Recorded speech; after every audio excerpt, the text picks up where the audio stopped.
গরিবের দুঃখ। দিদি, আমার বাড়িতে না কেউ নেই, তাই মেয়েটাকে নিয়ে এসেছি। তোকে কতবার বারণ করেছি তোর মেয়েকে নিয়ে আসবি না? ঠিক আছে, ওখানে বসতে বল।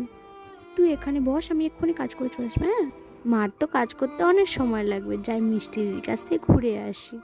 মিষ্টি দিদি, তুই এসেছিস? এখানে বস। এ বাবা, মেঝেতে কেন বসছিস? ওপরে বস। এই দেখ, এগুলো মা কিনেছে। এত কিছু! তোকে না আমি বাইরে বসতে বলেছি? প্রতিদিন আমার বাড়ি আসা, দাঁড়া, তোকে উচিত শিক্ষা দেবো আজ।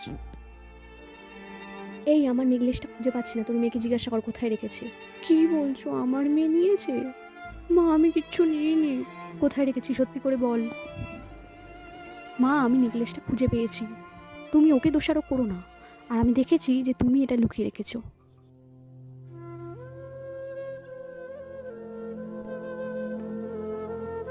দিদি, আমরা গরিব হতে পারি, কিন্তু চোর নয়।